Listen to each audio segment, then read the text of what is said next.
Eu te comer a dia inteira de gravação. Aí você não morreu, porque te chama muito. Então, olha, nós vamos, não sei se o Sérgio já explicou para você, essas entrevistas que são colhidas, elas vão fazer parte de um banco de dados, um ponto de memória ligado à comunidade, né? Ao mundo Carapina, o Carapina foi se formando, né? Nossa comunidade foi se formando. Então, esses depoimentos estão sendo feitos junto aos moradores, pessoas que já passaram por aqui, que tiveram algum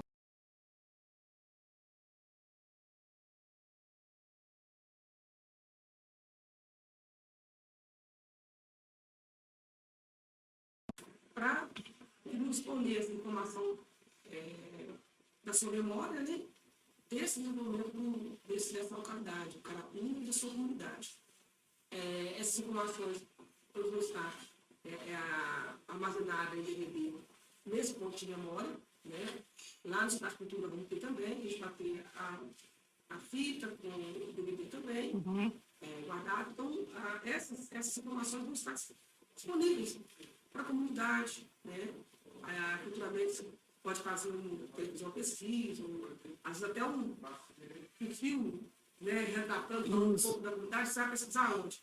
Lá você vai ter informações sobre esse desenvolvimento dessa comunidade.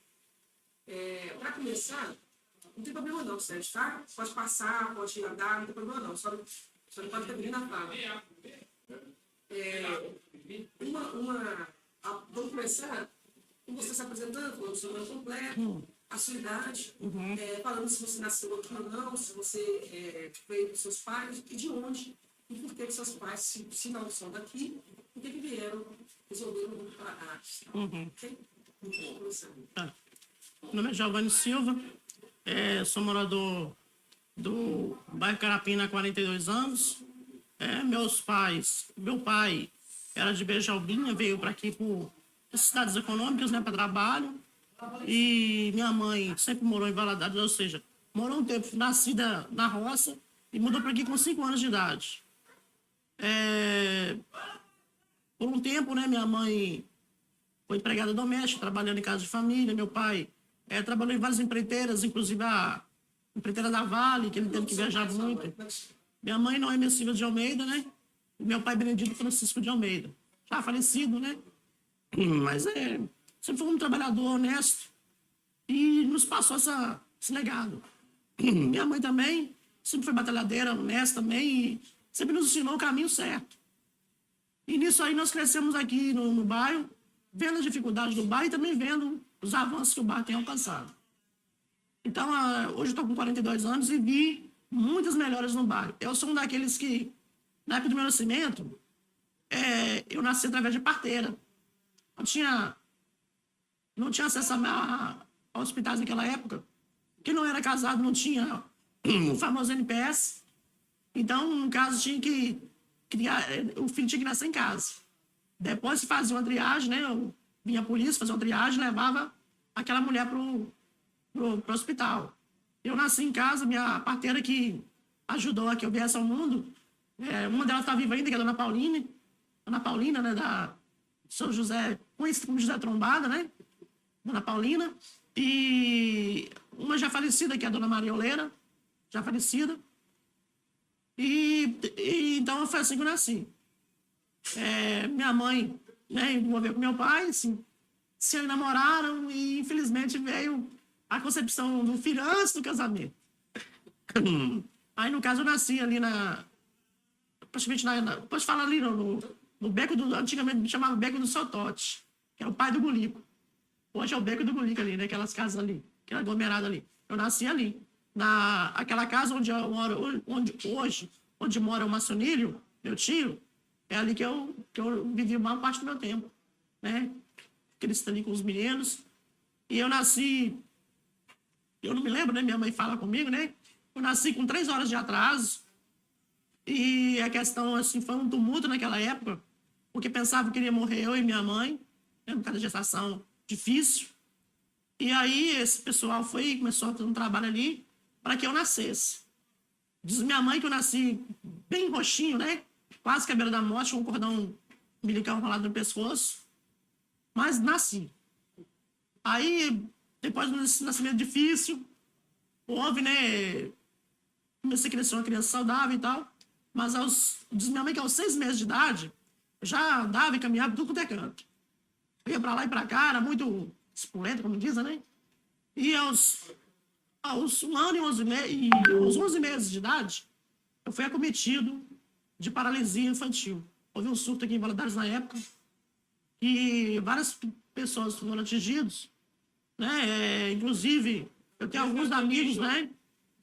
Eu tenho alguns amigos que no caso, também passaram por essa situação. Inclusive, há um membro da associação, né? Que é o Neroene, né? Que ele também foi da mesma época que eu também, ele sofreu também, paralisia infantil. E aos 11 anos de idade, aconteceu esse fato comigo. Eu fui acometido da paralisia infantil e pelo fato de não ter acesso à medicina, aos hospitais, o meu caso foi mais complicado, porque eu fui acometido de paralisia e ela afetou no caso, eu sou tetraplégico. Ela afetou as minhas 2 pernas, o braço e a coluna cervical. Então, no meu caso, para eu locomover, necessito de uma cadeira de rodas, né, manual ou motorizado. Então, nesse ponto aí, assim foi o começo da minha história. Foi o início. A gente passou uma dificuldade, frequentamos muitos lugares minha mãe procurando recursos para que eu pudesse, no caso, recuperar a minha, então, saúde, né? E poder andar novamente normalmente, mas isso não foi possível.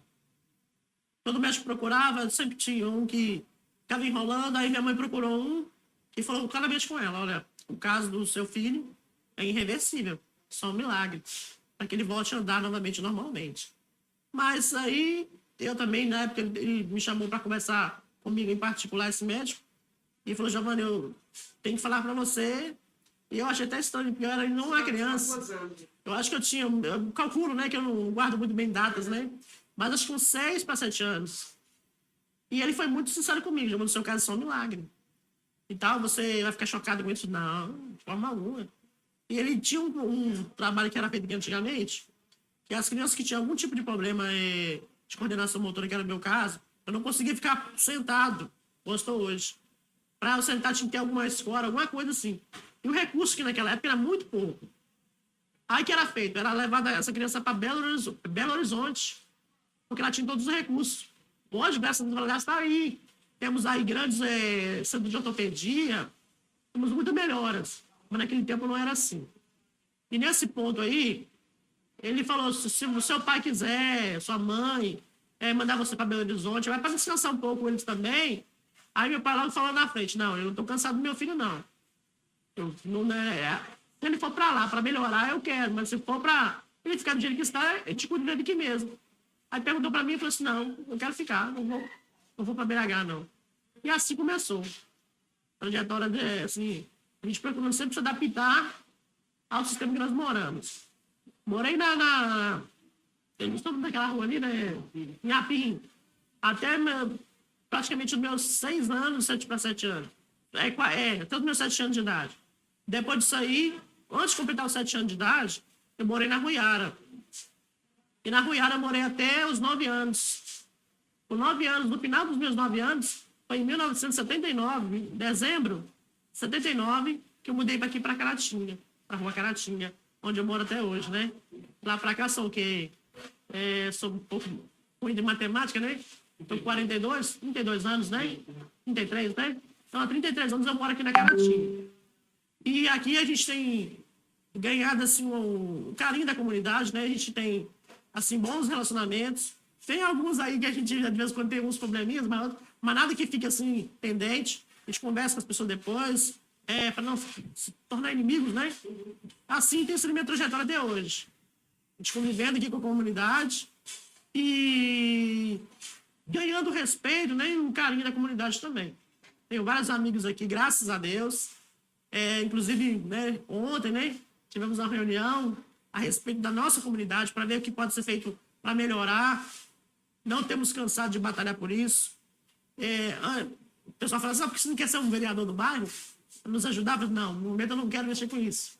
Eu prefiro lutar nos bastidores. A gente já chamou aqui várias rede de televisão para fazer entrevistas, para melhorar o bairro e tal. cobrando as autoridades, e isso tem sido feito agora. Está vendo aí as obras que têm sido feitas. Então, essa tem sido a minha trajetória, até o presente momento. Giovanni, é interessante, né? Porque você teve um grau de dificuldade, é claro. Isso. Né?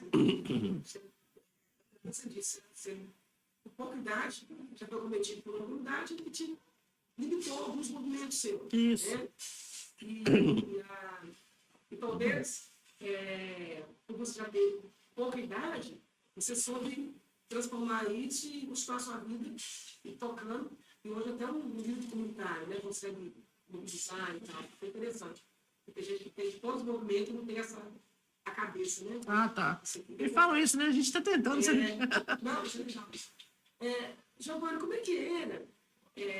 Apesar da sua limitação, o que você lembra, por exemplo, da sua infância aqui no bairro? Como é que era a movimentação no bairro da infância? O que as crianças mais gostavam de fazer? Eu gosto de saber que tem muita coisa que você não tivesse essa participação.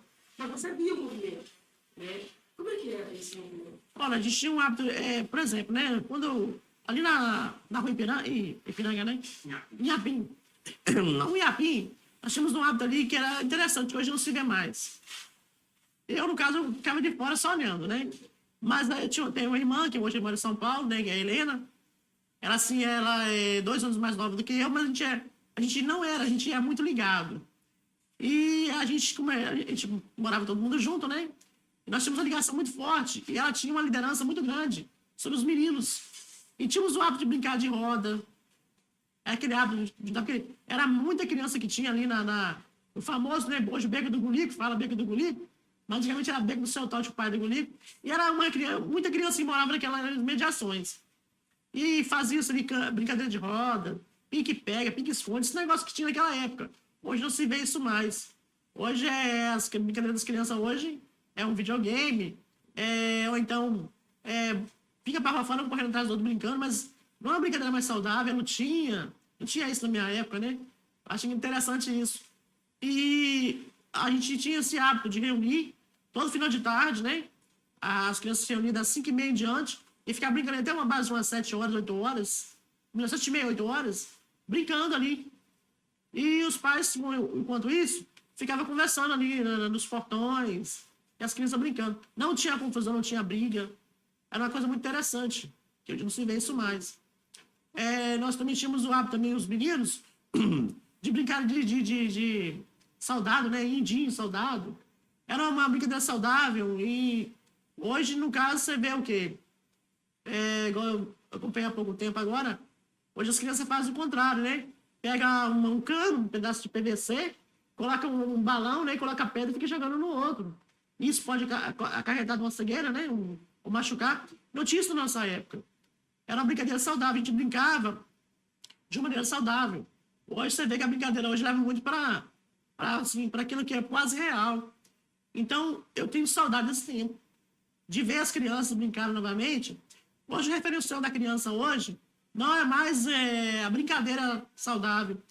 Infelizmente, eu tenho acompanhado no meu bairro aqui algumas referências das crianças hoje como se fosse, assim, o referencial delas infelizmente, é a marginalidade. Né? Eles têm um certo, como é que eu vou dizer, admiração por aqueles que estão na situação de bandidagem. Eles têm uma admiração. Há pouco dia eu deparei com uma criança que pegou um pedaço de isopor e ela foi quebrando e fez um formato de um revólver. E depois o Giovanni apontou para mim e, pô. Aí eu falei assim, meu Deus, a mente dessa criança está achando que isso é uma coisa saudável, uma coisa normal.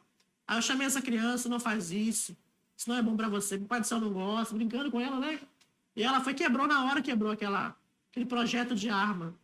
Então, você vê que o referencial da criança hoje está sendo esse. Se os pais não olharem para isso, de repente, está aqui o Sérgio, né? Vai ter família, vai o pai, é um pai, tem um filho, e vê um filho que não se chama uma arminha, ele talvez não vê a maldade ali. Não que a criança é maligna, mas, ou seja, lá no interior dela já está trabalhado aquela situação, ou seja, isso é normal, né? Isso está fazendo parte da nossa cultura. A violência está fazendo parte da nossa cultura. E isso não é bom. Porque no meu tempo de infância, Havia, sim, brincadeiras. Havia muitas brincadeiras, mas não era nesse estilo de violência. Era uma brincadeira saudável, era o futebol, entendeu? Hoje, no caso, quando criança fala assim, eu vou jogar um futebol, é no videogame. Antigamente reunia aquela galerinha para jogar no final de tarde. Não havia confusão. Hoje, quando reúne a galerinha para jogar um futebol no meio da rua, sempre dá uma briguinha. Naquele tempo não tinha isso, porque a cultura da violência tem vindo fazer parte da nosso cotidiano. E é isso que nós deveríamos procurar mudar. Nós que somos assim, já que vivemos aquela fase da vida, nós deveríamos mudar. O fato também que aconteceu na minha infância foi a questão de escolaridade. Naquela época, isso foi em 77, eu estava com 7 anos, né? E era a época de eu entrar para a escola. Aí, no caso, aqui sempre teve o colégio Leoné, estadual Carlos Luz, e naquela época, você receber uma cadeira de rodas do governo era inviável, era impossível. Então, a prefeitura fazia esse trabalho. Só que a cadeira que a prefeitura disponibilizava era uma cadeira bem, assim, naquele tempo, bem rústica. Hoje, essa cadeira hoje é usada para hospitais. Você vê muito em hospitais, para transportar pacientes. Então, no meu caso, meu pai estava lutando com a prefeitura para ver se conseguia uma cadeira de rodas. Aí ele foi até o colégio, na época a diretora era a dona Ângela, e não havia naquele tempo a inclusão social que temos hoje. E é uma benção essa inclusão social. Aí o que acontece? Ele foi até lá e conversar com ela da minha condição física, que aí o que aconteceu foi o seguinte, eu não estudei, não tive acesso à escola, por quê? O colégio aqui do Morro, o primeiro ano era no andar de cima. E a dona Ângela, que era diretora, por burocracia, né? Até mesmo da Secretaria de Ensino, naquela época, antigamente chamava Delegacia de Ensino. Não sei se é a mesma coisa hoje, né? Eu acho que mudou o nome. Mas o que acontece? Eles não puderam tirar a sala do primeiro andar e colocar no andar de baixo. E no andar de cima não tinha nem rampa, era escadaria, como é até hoje. Então, era fácil me passar lá, era. Mas na hora de ir pro recreio, como é que faria? Eu tinha que ficar na sala sozinho, esperar o recreio lá, lanchar lá e tal, aí era inviável. Aí a dona Ângela não quis fazer transportar a sala, não quis fazer o remanejamento, ela foi irredutível, eu não pude estudar. Aí, nesse ponto, eu vim aprender a ler e escrever alguns anos depois com a minha mãe. A minha mãe ela fez um super, hiper, ultra, mega, power, supletivo aqui no Morro, e ela passou. E ela aprendeu, assim, um pouco, e o pouco que ela aprendeu, ela me ensinou. Um belo dia, ela teve um clique. Eu falei, vou te ensinar a ler e escrever. Ela começa a fazer os procedimentos normais, como você fosse lá do primeiro aninho, né? Aí eu aprendi a juntar as letras, né? Conjugar verbos, perdão. E ali eu comecei a aprender a ler. Mas como eu fiquei muito viciado na leitura, aí eu começava a ler assim, tudo que eu via pela frente eu queria ler. Eu via jornal velho, revista, eu tinha coleções de gibis. E enciclopédia, eu já li umas 3 enciclopédias, olha que loucura. Enciclopédia, ninguém lê isso, né? Eu li 3 enciclopédias. E, no caso, isso me ajudou muito a poder falar melhor, ter uma visão melhor das coisas, um panorama melhor das situações que acontecem. E, nesse ponto aí, isso me ajudou bastante. Eu aprendi a escrever também com minha mãe, que ela me deu algumas dicas, né? Eu fui me aperfeiçoando. Tem alguns erros de português ainda, né? Mas, ao decorrer desse tempo, eu aprendi a ler um pouco de inglês, bem pouquinho, né? O básico, o inglês, e melhorei mais a minha dicção. Fiz alguns treinamentos, né? Procurei ler mais sobre isso. Estudei sobre psicologia sem estudar uma sala de psicologia. Eu tinha tratados de psicologia que eu nem sei nem que parece tratado. Eu tinha tratados de coisas de louco. Gente, como é que seria um negócio desse? Filosofia, eu li sobre filosofia, história do Brasil, do mundo. Então, isso me ajudou muito ao conhecimento que Deus me deu, graças a esses estudos que eu fiz. Logo depois, né, vim me tornar cristão evangélico. Mas o que acontece? Antes de ser cristão evangélico, eu ganhei o exemplar da Bíblia e comecei a ler, porque eu era viciado na leitura. Eu posso falar ainda hoje, sou ainda viciado na leitura.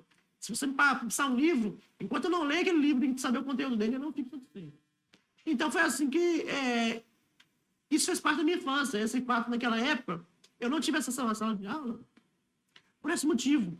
Pela questão, né, de não ter essa disponibilidade da diretora, né? De pensar futuramente. Ou seja, naquela época as pessoas não tinham essa visão que temos hoje, de incluir as pessoas, entendeu? De incluir as pessoas nessa visão, de dar uma melhora, de ter uma questão assim, hoje você vê aí que as pessoas procuram ajudar a quem tem algum tipo de necessidade física, né, ou portador de alguma necessidade especial, eles procuram ajudar aquela pessoa para ter uma vida melhor. E naquele tempo não tinha essa visão. Então, nem culpa da dona Ângela, não, porque ela fez o que estava dentro do padrão dela. Mas nessa parte da minha infância, eu entendi que faltou isso. Esse acesso à sala de aula.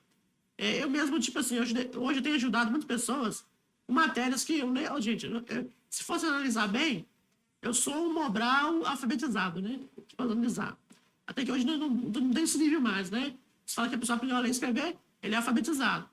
Mas o conhecimento que eu tive durante o decorrer desse tempo, de estudos, de leitura, hoje me ajuda ajuda pessoas que estão aí, até em faculdade. Tem pessoas que estão fazendo faculdade que, às vezes, pedem minha assessoria. E, se for analisar bem, era para elas estar me ensinando. Mas eu tive essa bênção do conhecimento que eu adquiri. Eu acho que o fato de não ter frequentado a sala de aula me instigou mais a leitura. Isso me deu mais conhecimento. Então, eu falo com você a verdade, que naquele tempo, a infância era assim. Era difícil. Nem todos tinham, para ter acesso à sala de aula, era a maior burocracia. Não podia ir sem uniforme para a escola. Tinha que ter um padrão de uniforme. Se não tivesse, não entrava. Hoje eu vejo aí o jovem vai de bermudão para a escola, chinelão de dedo, ou então tênis, bonézão na cabeça, e entra tranquilo. Mesmo que a escola tenha uma regra. Não pode ter boné, não pode ter isso. No primeiro ano, no começo do ano, é tudo normal. Passam-se 6 meses, parece que esqueceu tudo, e a pessoa tentando de qualquer maneira passar de aula. A única coisa que se pede hoje é a camisa, né? Que é uma coisa assim que tem que haver. Então, eu vejo, eu tenho esse lado da minha infância também, que eu esqueci de mencionar, que eu vejo a dificuldade que era antes e que hoje há uma liberdade maior, entende?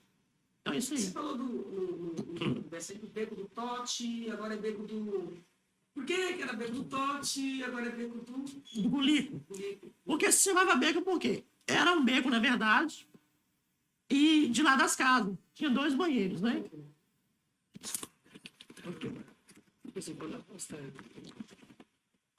Era um beco, na verdade, e do lado das casas. Aí tinha a casa que a entrada era pela frente mesmo. Mas as casas eram feitas assim. Tinha um beco que dava passarela, tipo uma passarela, tipo um corredor, que dava acesso das casas dos fundos. Eram várias casas. Hoje não tem tanta casa lá, porque algumas foram sendo destruídas, né, no decorrer do tempo, e foram demolindo. Inclusive, parece que o Gulico vai acabar com aquelas casas todas ali. Mas o Totti era o pai do Gulico. Aí chamava beco do Totti, seu Totti. Que eu não lembro mais o nome do seu Totti. Ele chamava ele de Totti, não sei porquê. Ele era o dono ali. Ele era o dono. Quando ele veio a falecer, a responsabilidade ficou com o Gulico. Também não sei o nome do Gulico também. Eu sei que ele chama de Gulico. E aí passou assim, em vez de beco do Totti, se tornou o beco do Gulico. Inclusive, por exemplo, o seu Totti, eu me lembro dele, que qualquer defeito desse na casa, ele estava pronto para ir lá e consertar. O piso estragou, na hora ele ia lá e consertava. A princípio, né, não sei se você, acho que você não vai lembrar disso, que você é bem nova, mas veja bem, as casas eram feitas de chão mesmo. As mulheres daqui do morro iam lá no barreiro, que era no Grande Duquesa, me parece, pegava barro, aquele barro branco, trazia, amassava aquele barro e passava no chão.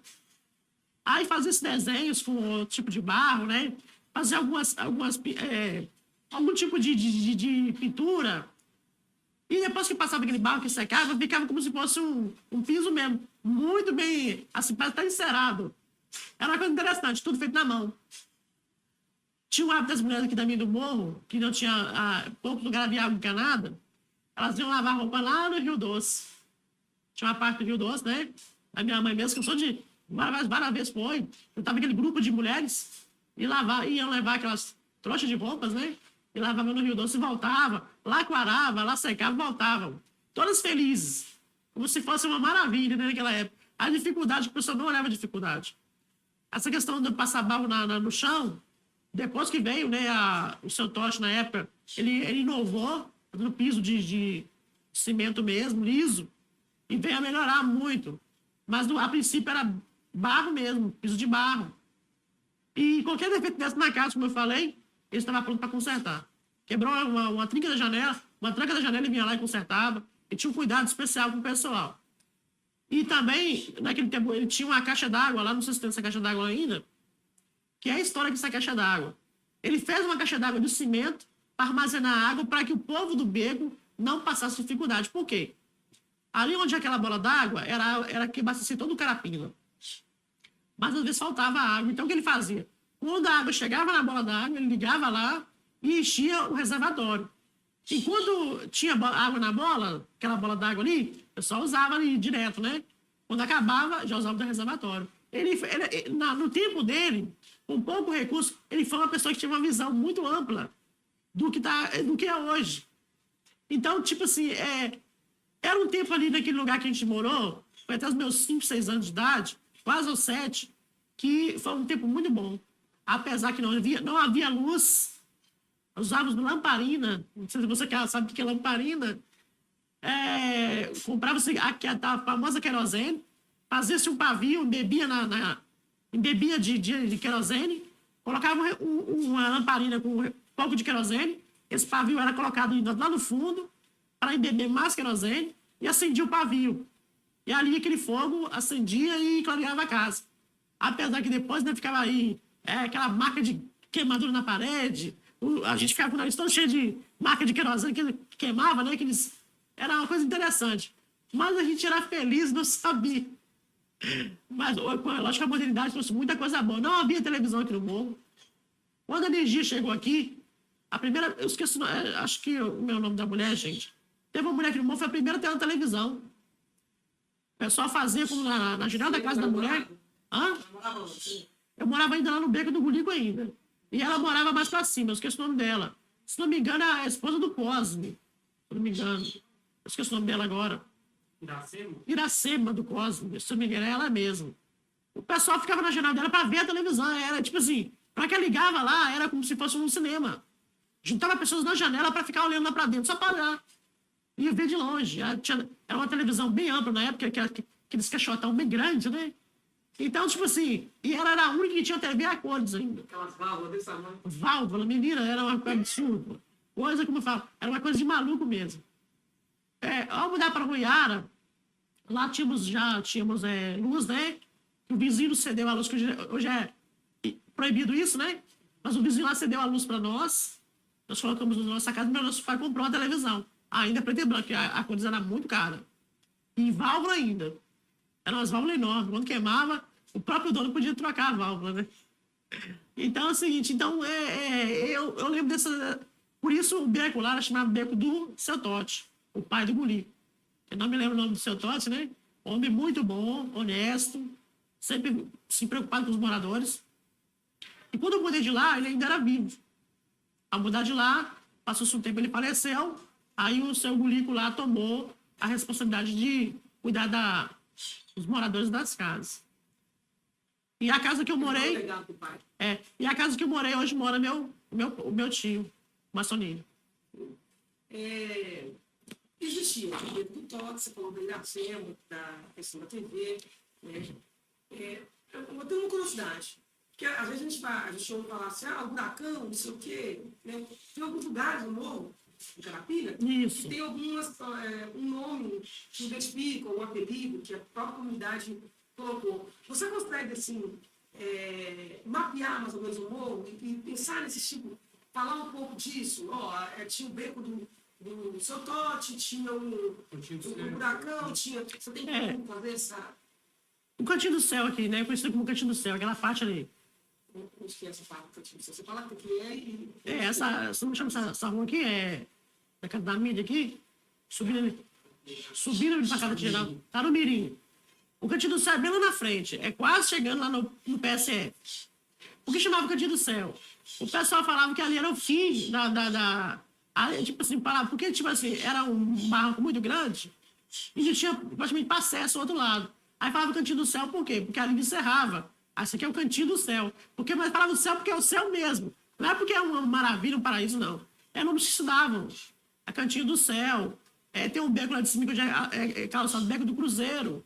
Porque tinha um cruzeiro realmente lá, um crucifixo muito grande, lá naquela época. Não sei se está lá ainda. É chamado Beco do Cruzeiro.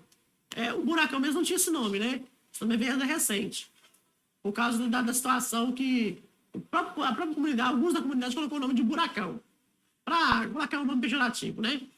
Mas, então, tinha esses nomes aí, era inventado para a pessoa identificar. Por exemplo, lá na Ruiara, tem uma parte de baixo lá que é a pedreira. Porque a minha disse que no passado era uma pedreira. Aí foi feito ali o loteamento, a pessoa, né, construiu casa, mas o nome pedreira continuou. Então, deu esse nome. Ali é a pedreira. Deixa eu dizer isso para ali, né? Até que você pode ver que o calçamento ali é feito em cima de pedra, às vezes. Ali era a pedreira, realmente. Continua o nome, pedreira. Temos aqui, por exemplo, a antena. Por que a antena tem esse nome até hoje? Era colocada ali em antenas de rádio. Rádio Mundo Melhor, Ibituruna, Educadora, que nem existe mais. Então, ali, como o lote tem um proprietário, né? Eu não sei o nome, eu conheço o dono, mas é um lote que tem um proprietário, tem um proprietário. Aí ele alugou para colocar ali as antenas de rádio. Na época era proibido entrar ali dentro, tinha uma placa lá, né? Falando é proibido a entrada, porque tinha o risco de alguém entrar e se acidentar, que tinha fios de alta tensão. Então, mas o nome popular ficou antena, até hoje fala antena. Porque ali era colocadas as antenas de transmissões da rádio, das rádios de Valadares. Então, esses nomes foram colocados pelo povo para identificar o local. Temos aqui qual mais aqui?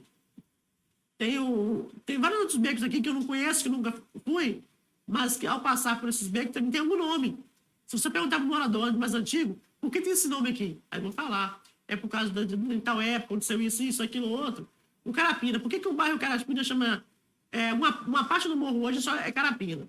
Antigamente todo mundo fala tudo que era Carapina, né? Hoje é bairro Nacional das Graças e Carapina. Mas por que o Carapina? Porque esse terreno todo era de uma família de fazendeiros, chamado de Os Carapinas. Falando de tal, Carapina, sobrenome deles, né? Diz que essa família, meu avô contava, minha avó também contava essa história, que foi acometida de uma doença muito grave. Aí começaram a morrer um por um. E para tratamento era só em BH.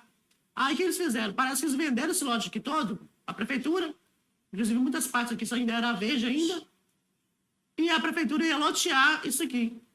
Mas o que acontece? Tinha pessoas aqui que vieram, vamos supor, eu e você somos irmãos. Aí vinha você na frente e pegava 2 lotes, o seu e o meu. Mas na hora de dividir, você ficava só com os 2 lotes de uma vez.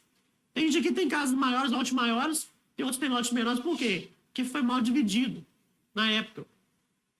E aí, colocou esse nome Carapina para quê? Para homenagear os antigos donos. E esses donos, me parece, não tenho certeza se ainda se é verdade, uma parte dessa família hoje mora no Santa Helena. Tem ainda remanescente deles ainda, lá no bairro Santa Helena. Eu só não sei qual área que mora ali. Mas se perguntarem, pessoal, tem a família Carapina, assim, tem ali os descendentes, né? A família Carapina que mora ali. Então, esses nomes foram colocados para quê? Para relembrar. Inclusive, no mapa da prefeitura, só uma parte bem pequena do morro que tem o nome de Carapina. Entendeu? Não é todo o bairro que é Carapina. Mas aí, culturalmente, todo o bairro se tornou esse nome, Carapina. Isso é interessante, né? Porque dizem que o Carapina, na verdade, não é o bairro. Né? Não é. É só uma parte bem pequena do morro. Lá no mapa, lá, né? Eu esqueço a região que é. Me parece que é aquela região da bola d'água ali, ao redor. Que tem ainda esse nome para quê? Para homenagear essas pessoas que passaram esse terreno aqui. Entendeu? Então, tem muita história aqui para contar. Eu sou menos indicado que eu sou mais novo ainda, né? Mas não tem história. Pode ir? Ô, Giovanni, então, vamos virar ali. Entrevistar. Vamos lá. Giovanni, agora vamos virar um pouquinho e dizer assim. Na época, quando você ainda não era evangélico, qual que era o tipo de diversão que tinha aqui para os jovens? A música que eu ouvia? Se tinha algum lugar para ir, forró, samba, como que era? Até a juventude para se divertir. Olha, na minha época de infância, tinha ainda o famoso Manelão, né? Que tinha escola de samba. Aí depois o Mané não veio morrer, a escola de samba acabou o carnaval de rua, né? E aí cessou. Aí depois que começou a se fazer aqui no Morro, na minha época de adolescente, de jovem, começou a se fazer bailes aqui no Morro, né? Bailes aqui no Morro, no caso, tinha baile na quadra da igrejinha, na quadra acho que não sei se é da Cruzada, que é a Associação Samuel, ou se era do colégio. Era feito assim. Eu unia a pessoa, fazia som, né? O pessoal ia, aglomerava pra curtir, dançar e tal. Mas começou a acontecer muitos conflitos, né? Tiroteio, teve várias mortes aqui no Morro. E nisso, por intervenção de um policial, que hoje nem está morando aqui no Morro mais, esse trabalho foi parado. Né? Esse tipo de diversão foi parada. E se não tivesse parado realmente, tinha acontecido coisas piores. Aí o que aconteceu? Depois ficou o forró do físico, né? Mais que o forró da Laninha, né? Da Naninha, quer dizer. Que é o forró lá, aquele forró ali. Tinha aqui o Bar do Toninho, que se tornou um forró depois. Também aqui, hoje está desativado, né? Acima da minha casa aqui, era o Bar do Toninho, se tornou o forró do Toninho. Era um ponto de encontro das pessoas dançar, se divertir, para evitar até de ir lá para baixo, tal, esse negócio assim. Mas, igual eu falei com você, também trouxe muitos problemas também. Conflitos de pessoas de armas, tiroteio. Aqui na rua aqui tinha um faroeste todo final de semana. Era como se fosse naquele tempo do Velho Oeste. Tinha a turma da Boa Sorte, a turma do Carapina, do bairro das Graças aqui. E final de semana a gente passava com um certo aperto. Porque a gente tem o hábito de ficar na rua batendo papo. Hoje, graças a Deus, tudo mudou. Mas naquele tempo você não tinha a liberdade de ficar no seu portão. Por qualquer momento podia chegar as duas turmas, se confrontarem, e bala para todo lado e você podia ser alvejado. Então a gente ficava mais dentro de casa. Fora isso, o som que era muito alto, né, era sexta, sábado e às vezes o domingo, atrapalhava muito o som da gente, entendeu? Atrapalhou muito. Então são coisas que era a diversão daquela época, mas que também se tornou também um tipo de problema também na época pra gente. Você sabe dizer qual era a origem dessas brigas, Giovanni? Tem alguma coisa? A origem das brigas? A origem das brigas era, geralmente, tudo começou por causa de um boné. Toda briga aqui no Morro, na época, por exemplo, no colégio lá em cima. No colégio. Quando foi, melhor, na quadra acho do colégio mesmo. Era feito um som. A briga começou por causa de um boné. O rapaz pegou o boné do outro, não quis devolver e começou uma contenda ali. Aí virou a briga da Boa Sorte com a briga do pessoal do Morro. Briga que eu falo, tiroteio, tudo, morreu muita gente. Perdemos aqui muitos amigos na época. Né? Inclusive tem a Maria ali debaixo ali, né? O famoso era chamado nem Pé de Pau, né? Eu não sei o nome dele também, não. O apelido era esse. Morreu nessa confusão. Entendeu? E fala os outros que morreram também, que eu não me lembro de nome. Depois foi aqui, no forró aqui do Toninho, né? O famoso forró do Toninho. Houve uma morte também, porque consequência de um boné que foi tomado. Brigas banais, coisas banais. Às vezes a pessoa tinha um racismo com o outro, porque nesse nível da malandragem é assim. O cara quer ser sempre maior. Quando ele acha alguém que vale a ele quer arrumar uma contenda pra... E isso a gente passou por muito problema aqui na época.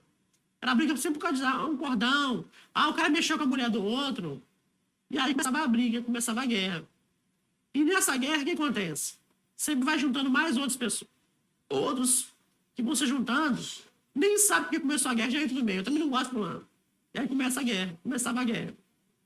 Depois disso aí, quando o Forró Toninho acabou, aí acabou a frequência aqui de pessoas, e o bairro foi começando a melhorar. Ainda havia alguns focos de guerra ainda, mas foi passando. Hoje, as contendas que tem tido aí, as brigas, infelizmente, mas por causa do ponto de tráfico de drogas. Né? Que disso aí gerou essa questão também. Esses pequenos conflitos gerou esse problema. Por quê? As pessoas que haviam conflito um com o outro não podiam mais trabalhar, porque podia contar com o inimigo. Qual é o foco? Partir para a criminalidade. Hoje, a guerra que existe hoje aí, o conflito que existe hoje não é por essas coisas banais. Considero eu também coisas banais, né? Porque aqui é o meu ponto, aqui é a minha rua. Aqui, ninguém passa aqui. Achou uma bobagem, por quê? A pessoa morre, depois passa 21 milhões de pessoas lá e não pode fazer nada. Então, geralmente os conflitos começaram por causa de boné, mexer com a mulher do outro, um cordão que foi roubado, essas questões assim. Tá certo. Giovanni, agora nós vamos falar das instituições aqui do bairro. Você poderia descrever, você lembra da cruzada do CCF, hoje as drogas? Aí eu queria que você falasse um pouco das drogas, qual a importância dela para o bairro, o que ela fez, o que ela fazia, que tinha... Começar com as drogas da época da CCF, né, da Cruzada Cristã para o Brasil. Naquela época, tipo assim, a gente era afiliado, tínhamos um padrinho que podia ser tanto de fora do país, como até mesmo aqui do país. Eles ficavam responsáveis a enviar para a gente uma quantia de dinheiro todo mês, pequena, e a gente recebia presentes, numa data de aniversário, dia das crianças.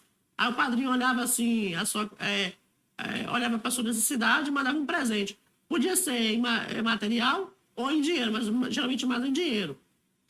No meu caso, eu tinha uma madrinha que chamava, se não me engano, chamava Rose, que ela, tipo assim, quando ela viu a minha foto, diz ela que se apaixonou comigo. Ela morava ou se não for falecida, mora nos Estados Unidos ainda. Nos Estados Unidos ainda. Me parece que é na Califórnia que ela morava. E ela mandava para mim todo mês. Era uma questão assim ela mandava constantemente presentes.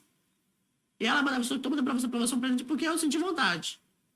Então, isso aí, o que acontece? A Cruzada, antigamente, ela tinha esse trabalho. Todo mês a pessoa recebia o dinheiro, tinha os presentes que eram bons presentes, que era enviado. Para quê? Para ajudar aquela criança. Ou com material escolar, ou com roupa, ou com remédio, coisa para saúde. E assim era. E, no meu caso, a minha infância foi muito boa nessa questão, por quê? Como é que a gente não precisava de muita coisa, a gente tinha quase tudo. Ninguém tem tudo, né? Tinha quase tudo. O dinheiro que ela mandava os presentes, eu comprava brinquedos. Aí chegou uma época que eu tinha todos os brinquedos que uma criança, na minha época, podia ter. Aí o que foi criado? Foi criado uma caderneta de poupança, onde esse dinheiro era depositado para mim. Quando eu completasse a maioridade, ela sacava o dinheiro. E a caderneta ficava em posse da Cruzada, né? Naquela época, Cruzada ainda. O Samuel estava no trabalho, mas não ouviu o nome dele ainda. Aí o que acontece? Essa caderneta sumiu na Cruzada, eu não sei nem o paradeiro dela. E por isso não pude nem sacar o dinheiro que estava lá. Complicou tudo. E ninguém achou. Você não sabe qual o banco dela? Era na Caixa, mas acontece que para a Caixa dar os dados, é preciso da caderneta, entendeu? Não, se o seu nome, o seu CPF, você ainda... Mas naquela época eu era criança, foi feito em nome da CCF e em nome, acho que, da monitora, que era a Rosana na época. Não era feito em nome da criança naquela época, entendeu? A Rosana era viva? Não sei o paradeiro dela. Ela era monitora da CCF, né? Que, tipo assim, cada região tinha aquela mulher responsável por cuidar daquela setor ali. Foi muito trabalho. A gente esteve lá 2 vezes, meio ano, e ninguém encontrou a caderneta, entendeu? Então, esse dinheiro ficou praticamente para o governo. Ou ainda está lá parado, não sei por qual conta. Havia a possibilidade de quê? Eu entrasse com um caso da ração na justiça, aí eu ia mandar para BH e tal, mas na época eu tinha poucos recursos para isso, então eu não quis nem mexer. Pode só mexer nisso aí, talvez esse dinheiro não dá nem nada, né? Talvez não... Mas se estiver no banco... A questão que foi falado... No caso, então, ela também podia ter pegado. A questão que foi falada foi essa. A questão que o banco alegou é que não havia conta nenhuma. Então, foi levantada uma hipótese de ela ter... Isso aconteceu na época. Eu não posso falar porque isso pode ter um processo para mim, né? Mas essa foi a acusação contra essa monitora. E ela acusa a antiga Cruzada, né? Por ter captado esse dinheiro. Então, a gente não sabe. Então, ficou elas por elas. Mas foi um trabalho muito bom, que muitos crianças foram beneficiados. O João, você lembra se a acusada fez alguma obra no bairro, alguma escada, alguma rua? Ela chegou a fazer? Não. Era só mesmo ajudar as crianças. Porque naquele tempo não tinha essa visão. Agora, depois que o Samuel morreu, né? E estourou as drogas em homenagem a ele, houve uma mudança. Cortaram assim, as crianças apadrinhadas. Tinha uma coisa que a gente fazia na época também, esqueci de falar, que era a seguinte: você tinha que ter uma comunicação com o seu padrinho, com sua madrinha. E dependendo do que você escrevesse, eles mandavam você apagar. Isso não pode falar, não. Tem que tirar. Depois de você escrever a carta, eles monitoravam a carta, liam a carta e tinha o que você podia falar ou não. Ó, isso aqui vai ter que cortar, isso aqui vai ter que cortar, isso aqui vai ter que cortar. Com as pessoas minhas, vamos supor, eu podia falar que eu estou bem, tal, mas se eu falasse que uma dificuldade que estivesse passando, não podia falar por quê. E o dinheiro que eu mando? Segundo as informações que eu tenho, é que o dinheiro que nós recebemos por mês, que não era o presente, era mandado uma quantidade X. Segundo falaram comigo, é assim, eles apropriavam-se de uma parte desse dinheiro. E o presente que nós recebíamos, também, uma porcentagem era retirada. Eu não posso falar se é verdade ou não, porque não tenho provas para isso. Mas era o que foi falado na época. Por isso que eles monitoravam as cartas. E a carta que chegava para a gente, que era mandada da própria madrinha mesmo, às vezes o filho dela, tinha algumas coisas na carta que era rasurado, igual assim, arriscado, para você não entender, porque você podia procurar alguém que entende inglês e traduzir para você. Então era rasurado. Até o endereço que vinha no envelope era rasurado. Só ele sabia o endereço da pessoa. Então, muita coisa que naquela época, como cruzada, ficou escuso, ficou escondido. Ninguém sabe o que realmente aconteceu. Como as DOG melhorou assim, no sentido assim, criasse uma creche, né? Beneficiar algumas pessoas. Nem se essa creche é das DOG mesmo, né? Da prefeitura, né? Então, tipo assim, eles abriram o salão para muita coisa. Hoje tínhamos ali, diz que vai separar, tudo vai separado.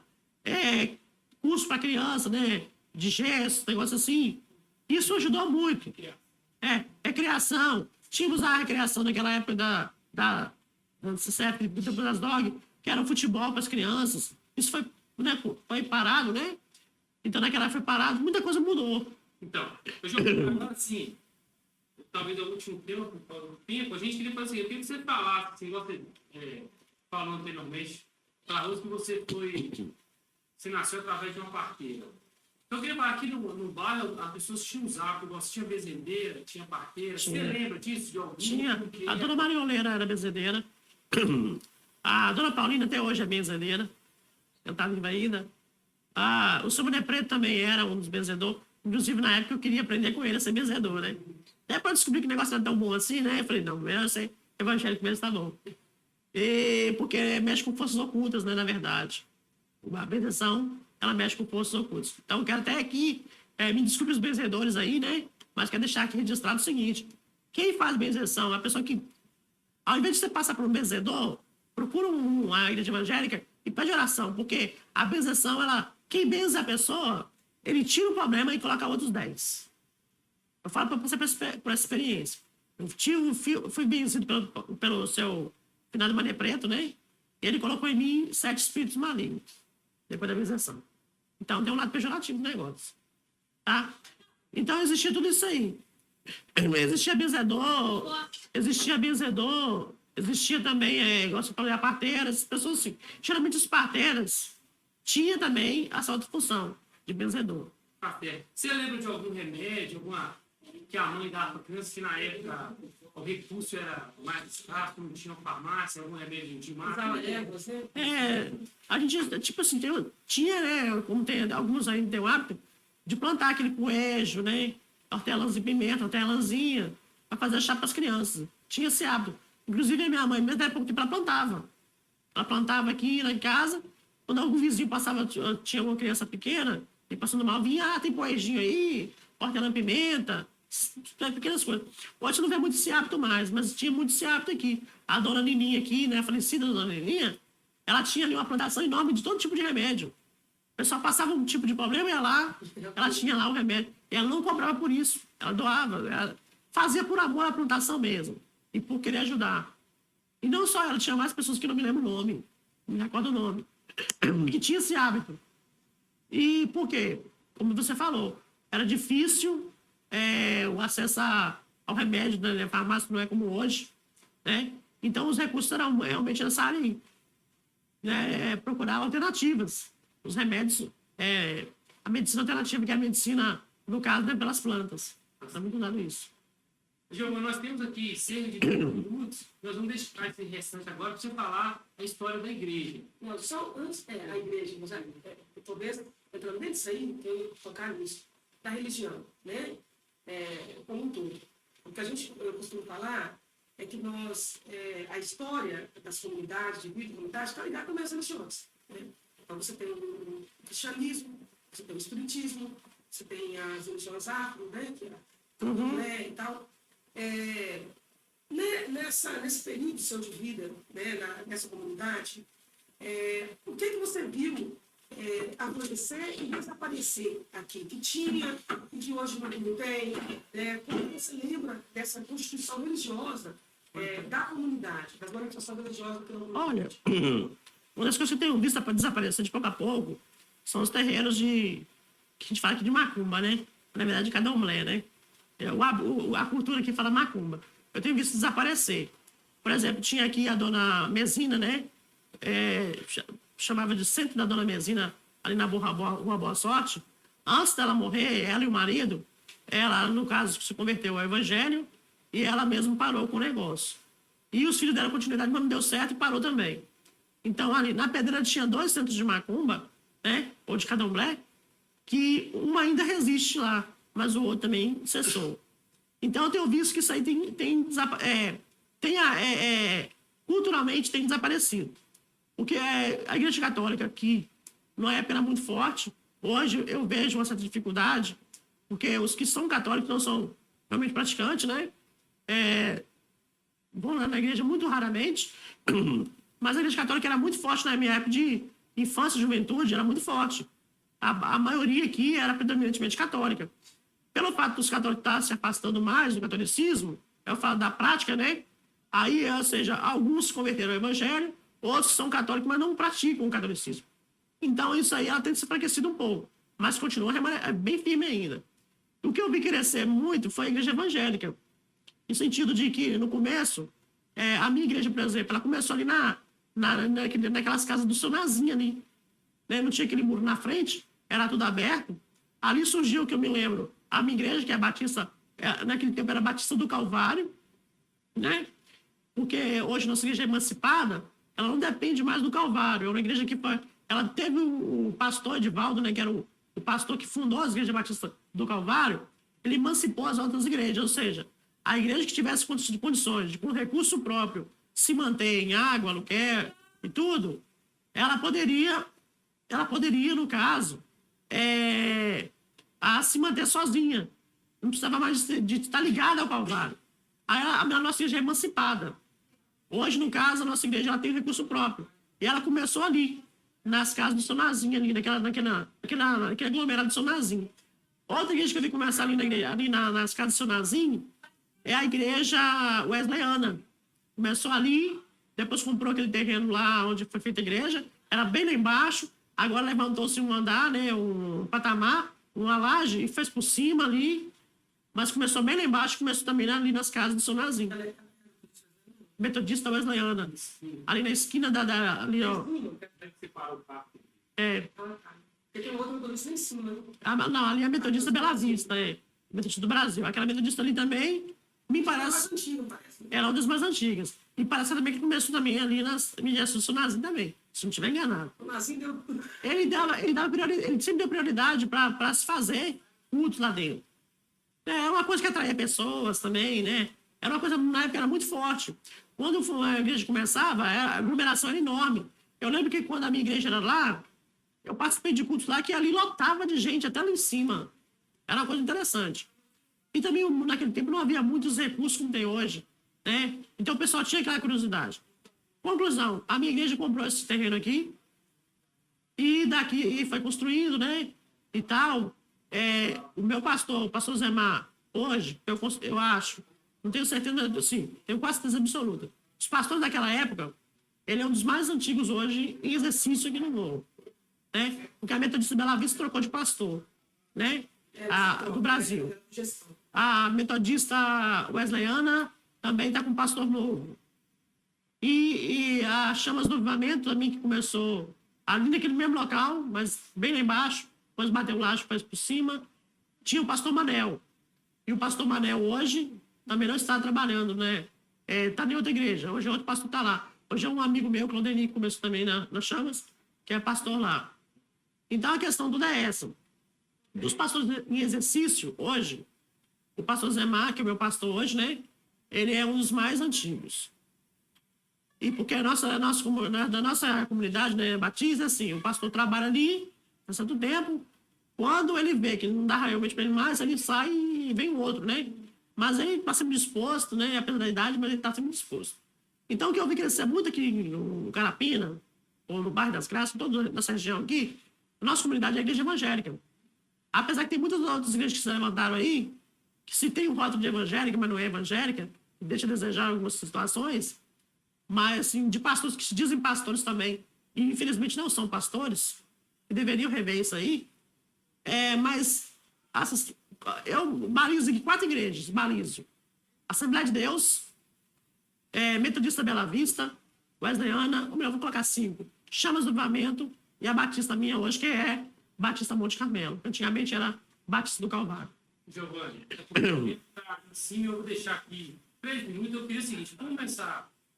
Isso aqui vai para um banco de memória, e creio que essa imagem pode ser vista daqui a 10, 25 anos. Eu queria que você deixasse uma mensagem de qual que é o seu sonho do bairro, um desejo seu, que o nosso bairro se transforme, uma transformação do nosso bairro. Essa mensagem sua. Bom, eu sonho com esse bairro.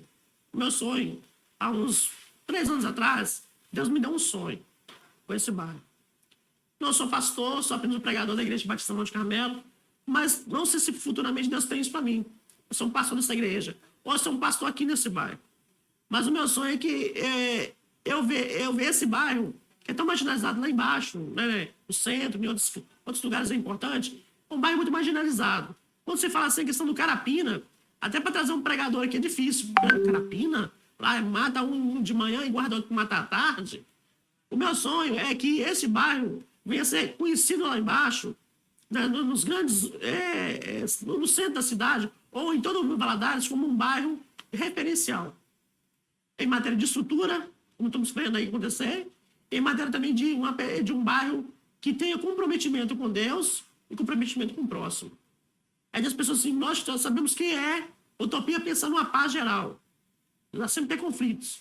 Mas eu vejo o bairro destacar como um lugar onde as pessoas que têm recurso financeiro vão desejar morar aqui. Eu gostaria de ter uma casa no alto do Carapina. Eu gostaria de frequentar aquele bar, de ver as pessoas entrarem aqui sem medo. Saber que aqui existe uma certa parte de pessoas que realmente têm problema, mas existe uma certa parte de pessoas ordeiras, e essa é a maioria. É esse meu sonho. Tá. Você tem 1 minuto, você tem uma ligação muito forte com a sua mãe, não tem? Então, eu queria que você falasse isso também, porque 1 minuto, porque as pessoas... Qual é o relacionamento que o filho tem que ter com a mãe? Respeito. Primeiramente, o relacionamento com mãe, filho com mãe. Respeito, submissão, porque antes disso eu era um péssimo filho. Depois que eu tive respeito pela minha mãe, submissão a ela, a minha vida melhorou em todos os níveis. Hoje eu sou a pessoa mais tranquila, sou mais abençoado, e é cumprir o que diz Efésios capítulo 6, versículo 1 e 2. Honrar pai e mãe, que é o primeiro mandamento com promessa. Se fizer isso aí, é bênção. Eu amo minha mãe. Beleza? Gilmar, nós agradecemos, né, a sua disponibilidade, nos acolher. Giovanni. Né, Giovanni. Gilmar, não sei. Então, a gente agradece, né, o seu depoimento, a sua fala. Mais do que eu acho que a comunidade fica agradecida, né, porque isso aí é um benefício para a comunidade, né, de ter essa memória guardada. Nós agradecemos. Esperamos que no futuro, se não tiver mais necessidade, de voltarmos a falar com vocês. Com certeza. As portas estão abertas para vocês. Tá? Obrigada.